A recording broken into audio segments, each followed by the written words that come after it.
नमस्कार, स्वागत है आपका और मैं हूं आपके साथ लता। बड़ी खबर आपको बता रहे, जी हां, माफिया डॉन मुख्तार अंसारी पर योगी सरकार का एक और बड़ा एक्शन। कोर्ट ने 24 साल पुराने मुकदमे में तय किए मुख्तार अंसारी के खिलाफ आरोप। जी हां, विस्फोट से उड़ाने की धमकी देने वाले माफिया डॉन पर अब होगा बड़ा एक्शन। और इसके अलावा वहीं मुख्तार अंसारी के करीबी शकील हैदर पर भी कसा है योगी सरकार का शिकंजा। EOW विभाग जल्द देगी रिमांड पर और साथ ही गैंगस्टर के तहत भी कार्रवाई की तैयारी हुई है तेज। जी हां, यूपी की बांदा जेल में बंद माफिया मुख्तार अंसारी की मुश्किलें लगातार बढ़ती जा रही हैं। जहां एक तरफ योगी सरकार उसके अवैध साम्राज्य को खत्म करने में जुटी हुई है, तो वहीं दूसरी तरफ कानूनी शिकंजा भी अब मुख्तार अंसारी के खिलाफ लगातार कसता जा रहा है। और इसी कड़ी में प्रयागराज की MP MLA स्पेशल कोर्ट ने 1997 में दर्ज हुए एक मुकदमे में माफिया के खिलाफ आरोप को तय कर दिया है। जी हां,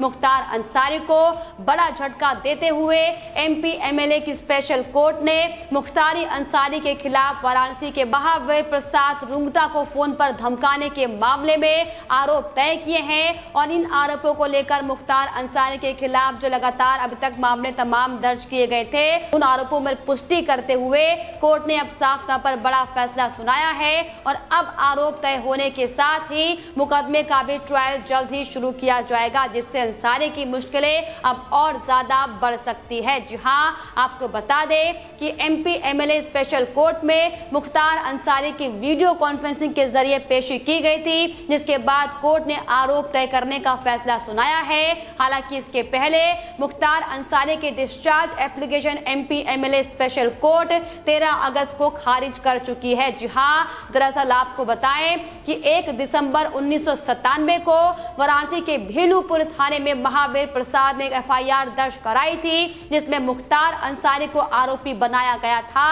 और महावीर प्रसाद की तरफ से दर्ज की गई FIR में यह आरोप दरअसल लगाए गए थे कि मुख्तार अंसारी ने 5 नवंबर 1997 की शाम करीब 5 बजे फोन से जान से मारने की धमकी दी थी। महावीर प्रसाद के भाई नंद किशोर रुंगटा का दरअसल उस समय अपहरण मुख्तार अंसारी की ओर से किया गया था, जिसमें 1.25 करोड़ रुपए की रंगदारी मांगी गई थी। और इसी मामले में पैरवी ना करने और पुलिस को सहयोग नहीं करने की भी धमकी माफिया मुख्तार अंसारी ने टेलीफोन के जरिए दी थी। मुख्तार अंसारी की तरफ से कहा गया था कि उसने अगर पुलिस को किसी भी तरह का सहयोग किया और किसी भी तरह किस तरीके से लेकर अपहरण को लेकर पुलिस को इसकी जानकारी दी, तो उसे परिवार समेत विस्फोटक लगाकर जान से मार दिया जाएगा। जी हां, और अब वहीं कोर्ट ने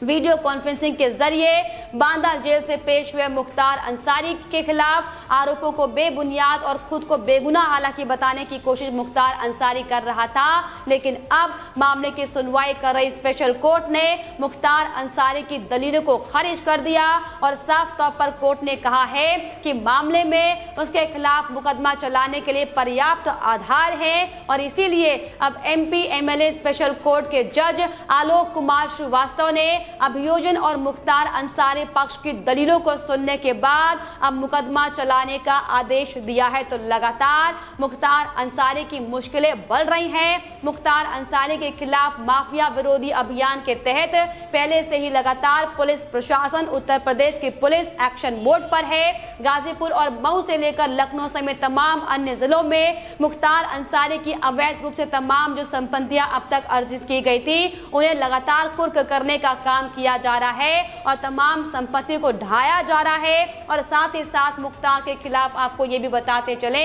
कि कई मुकदमे दर्ज किए जा चुके हैं। और अगर हाल ही की बात की जाए तो किस तरीके से मुख्तार अंसारी लगातार योगी सरकार से बचने की कोशिश कर रहा था, हम सब ने देखा था कैसे पंजाब की रोपड़ जेल में छुपकर बैठे मुख्तार अंसारी तमाम तरह के बहाने देकर योगी सरकार के शिकंजे से बचने की बार बार कोशिश कर रहा था। लेकिन साफ तौर पर योगी सरकार के कड़े प्रयासों के बाद आखिरकार मुख्तार अंसारी को उत्तर प्रदेश लाया गया। और जिस तरीके से मुख्तार अंसारी के खिलाफ 50 से ज्यादा मुकदमे आपराधिक मामले दर्ज हैं, अब उन तमाम अपराधों की छानबीन की जा रही है। और इसी कड़ी में अब 24 साल पुराने मामले को लेकर इसमें मुख्तार अंसारी के आरोपों की पुष्टि हुई है, जिसके आधार पर अब मुख्तार अंसारी के खिलाफ एक और बड़ा एक्शन लेने की तैयारी में योगी सरकार है। तो वहीं इसके अलावा बाहुबली विधायक मुख्तार अंसारी के करीबी और 200 करोड़ से ज्यादा की ठगी करने वाले शकील हैदर पर भी आर्थिक अपराध अनुसंधान शाखा का डंडा चल चुका है, क्योंकि अब मुख्तार के करीबी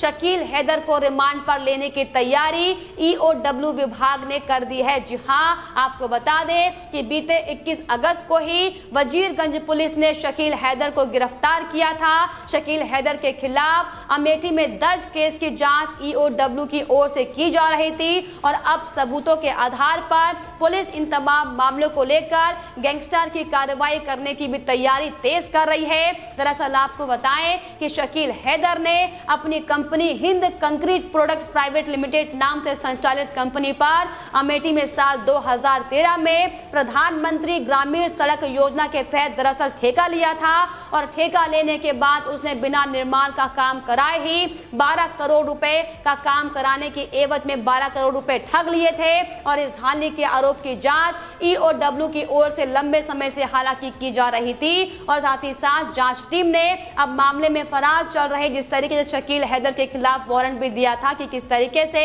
एक के बाद एक तमाम आरोप इस पर दर्ज है और लंबे समय से हैदर शकील अपने आरोपों से बचने के लिए और जांच से भागने का हालांकि काम कर रहा था। इसको लेकर पुलिस की ओर से वारंट भी जारी किया गया था, लेकिन अब साफ तौर पर बड़ी कार्रवाई शकील हैदर के खिलाफ भी की गई है। दरअसल आपको बताएं कि शकील को यह भुगतान कराने में कई विभागीय अधिकारी और इंजीनियर का भी नाम इस पर सामने आया था, जिनके खिलाफ भी उत्तर प्रदेश की पुलिस और योगी सरकार की तहत की ओर से बड़ी कार्रवाई की गई थी। जी हां, तो वहीं आपको ये भी बताएं कि वजीरगंज कोतवाली में शकील हैदर के खिलाफ 1 अगस्त से 3 अगस्त के बीच में भी 4 मुकदमे जालसाजी और धमकी को लेकर दर्ज कराए गए थे। शकील हैदर ने जेठा रोड स्थित 5 बीघे के प्लॉट पर अमीनाबाद स्थित बैंक से फर्जी दस्तावेजों के आधार पर 100 करोड़ से ज्यादा का लोन दरअसल लिया था और उसके बाद प्लॉट को 75 लोगों में बेचने का काम किया था और इस मामले को लेकर अब लगातार वजीरगंज पुलिस इस पूरे मामले की जांच कर रही है और यही दरअसल बड़ी वजह है कि अब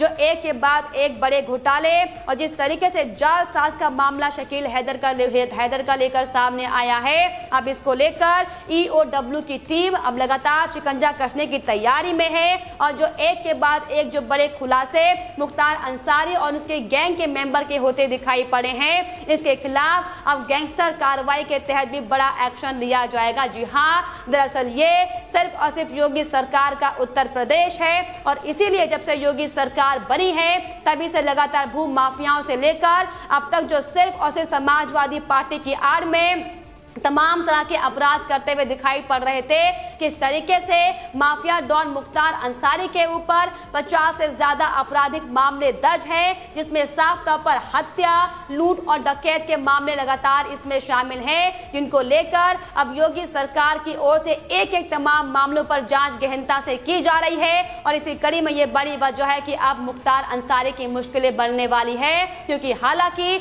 मुख्तार अंसारी पहले से ही बांदा जेल में अपनी सजा काट रहे हैं, लेकिन अब जिस तरीके से तमाम जो मामले उनके सामने आए थे, समाजवादी पार्टी से लेकर बहुजन समाज पार्टी किस तरीके से मुख्तार अंसारी को बचाने का काम करते हम सबने देखा है, लेकिन अब जब साफ तौर पर एक एक तमाम नेताओं से लेकर इन बड़े बड़े भूमाफियाओं की पोल पट्टी खुलकर सामने आ रही है, ये दरअसल बड़ी वजह है कि लगातार उत्तर प्रदेश में भूमाफिया लगातार योगी सरकार से डरते हुए और घबराते हुए दिखाई पड़े हैं, क्योंकि इसके पहले अतीक अहमद से लेकर तमाम ऐसे बड़े बड़े भूमाफिया जिन्हें अब तक तमाम प्रदेश की सरकारें इससे पहले की संरक्षण देने का काम कर रही थी, लेकिन अब उन तमाम खुलासों को सबके सामने लेकर आया जा रहा है और यही दरअसल बड़ी वजह है कि उत्तर प्रदेश में अखिलेश यादव से लेकर मायावती बौखलाते हुए दिखाई पड़ रहे हैं, जो अपने उत्तर प्रदेश में लगातार न जाने कितने सालों से एक के बाद एक बड़े कांड को करते हुए दिखाई पड़े हैं। अब तक उनकी जब अब पोल पट्टी खुल रही है तो किस तरीके से भारतीय जनता पार्टी पर हमलावर होते दिखाई पड़ रहे हैं और मुंगेरी लाल के सपने देखते हुए